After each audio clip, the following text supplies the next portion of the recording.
teachers, it's Dawn Anderson, and in this video I'm going to show you guys how to use Rubrics. So Rubrics is a powerful tool that you can use for grading, and I have not covered that because it's a little bit more of an advanced skill. And I'm in my sample class right now because I don't want to do anything in my actual class that students will see. And I just created 2 assignments. So one of them has no rubric, and one of them does have a rubric, so you can see how a teacher might use it to grade. So in this assignment, I'm going to add a rubric and show you where you can find them. They're sort of lurking in the background. So this is what it looks like from a student's viewpoint. Obviously, if this were a real assignment, we would put a lot more information in here. But as a teacher, once you've created an assignment, it's published, click on Rubric. And you can create your own rubric here. So if you wanted to put in your own criteria, if you wanted to put in your own point scale, you can definitely do that. But there's also rubrics in the background. So when you do this, you're gonna have probably a lot less classes, but these rubrics can travel with you. So this is just my regular science class. I happen to have 14 rubrics that I use, but you can use any of the ones that are back here if you want to. I'm gonna use the data table and graph rubric. You guys have this one too.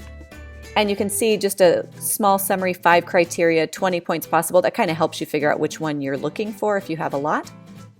And then over here, you can kind of see a summary of what it looks like. I want to use this rubric. And I can change anything in here too. So I could change the title of this if I wanted to. I could change maybe I wanted to keep the same 5 categories, but I wanted to change the title. Maybe I wanted to add more information in here, so I wanted to tell them what exceptional looked like. I can change all of that. You can also change the point scale. It's just set up at 4 points, but you could change it to 5 or 10 or whatever you wanted. And then down here, you want to use this rubric for assignment grading. And then I want to update this. So it's super easy to add one, and it makes it a lot easier, especially if you're grading something that your students are used to, that you grade all the time, like every single time a discussion you use the same rubric. That way kids can know exactly what is expected of them. So now what I'm going to do is I'm going to look at this as a teacher, and I'm going to grade an assignment for you guys. So when I go back to my home screen, remember you have a little to-do list here. So previously, before this video, I had submitted something as a student. So now I'm going to grade it. And remember, doing that takes you directly to SpeedGrader. This, let's pretend for a moment that this is a graph that a student created with your assignment. I'm just going to move this over. I've already graded this once in my other video, and I didn't do a great job on my video, so I'm doing it again. So pretend that there's nothing here. So I just want to view that.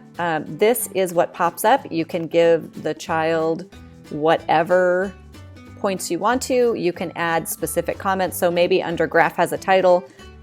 Maybe there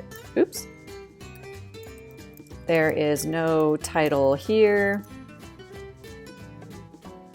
And then you just click save. So this is what it looks like to the student. So they can see their points in each category. They can also see any little comments that you leave.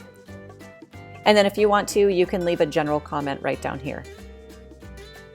And then you know this is graded because the little circle turned into a check mark. And now this 14 points is what's going to show up on their grade report. So right here, this is the grade book.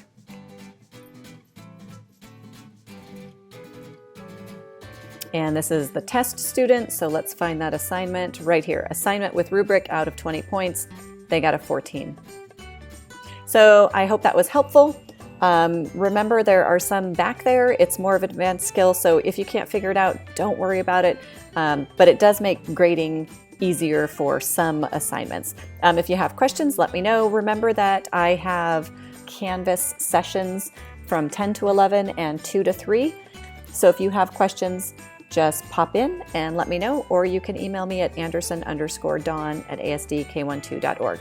Thanks so much.